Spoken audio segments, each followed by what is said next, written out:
जय भोलेनाथ दोस्तों। आज की ये कथा सिर्फ देवताओं की नहीं है। ये कथा है अहंकार टूटने की और कृपा बरसने की।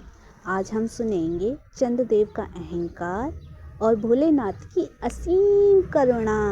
लेकिन कथा शुरू करने से पहले मैं आपसे एक छोटी सी प्रार्थना करना चाहूँगी।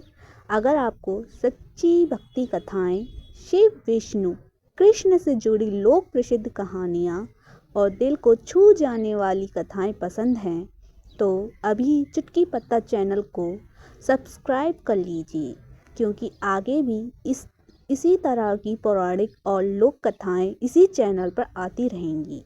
तो आइए मन को शांत करके भोलेनाथ का नाम लेते हुए कथा आरंभ करते हैं। ओम नमः शिवाय। पुराणों में वर्णन आता है कि चंद्रदेव अत्यंत सुंदर थे।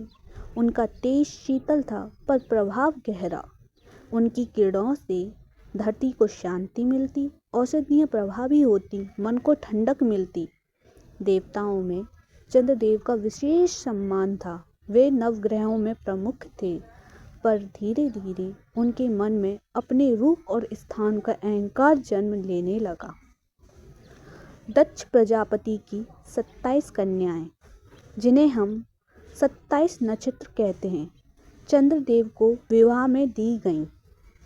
दक्ष ने साफ कहा, सबको समान प्रेम देना, पर चंद्रदेव रोहिणी नक्षत्र की ओर अधिक आकर्षित हो गए।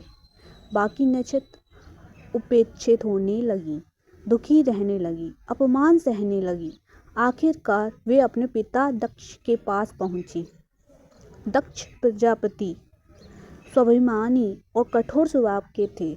जब उन्होंने अपनी पुत्रियों का दुख सुना तो उनका क्रोध भड़क उठा। दक्ष बोले, जिसे अपने सौंदर्य का घमंड हो जाए उसे उसका फल भोगना ही पड़ता है। उन्होंने चंद्रदेव को श्राप दिया, तुम 6 रोग से ग्रस्त हो जाओगे और धीरे धीरे क्षीण होते जाओगे। श्राप लगते ही चंद्रदेव का तेज घटने लगा। चंद्रमा के क्षीण होते ही वनस्पतियां सूखने लगीं, औषधियां निष्प्रभावी हो गईं, ऋतुओं का संतुलन बिगड़ गया। देवता चिंतित हो उठे, सृष्टि का संतुलन डगमगाने लगा। तभी ब्रह्मा जी बोले, अब केवल एक ही उपाय है, महादेव की शरण। अहंकार टूट चुका था, रूप क्षीण हो चुका था। चंद्रदेव कैलाश पहुँचे, आंखों में आंसू थे। उन्होंने कहा, प्रभु, मैंने अपने सौंदर्य पर घमंड किया, अपने कर्तव्य को भुलाया, मुझे क्षमा कर दीजिए।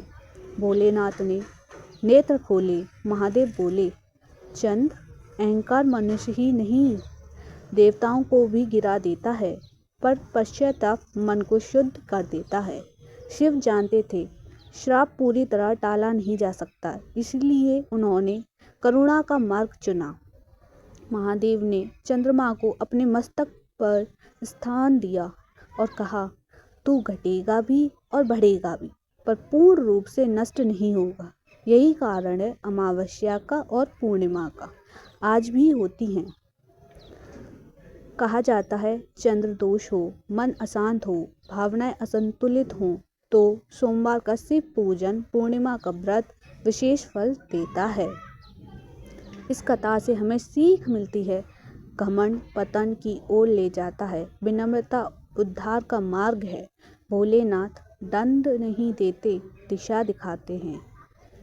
दोस्तों, आशा है कि आज की ये कथा आपके मन को छू गई होगी। मुझे पूरा विश्वास है कि आपने चुटकी पत्ता चैनल को सब्सक्राइब कर लिया होगा, ताकि ऐसे ही शिव विष्णु और कृष्ण से जुड़ी लोक प्रसिद्ध कथाएं आप तक पहुंचती रहें। अगर वीडियो अच्छा लगा हो, लाइक ज़रूर करें, अपने परिवार और मित्रों के साथ शेयर करें और कमेंट में लिखें, ओम नमः शिवाय।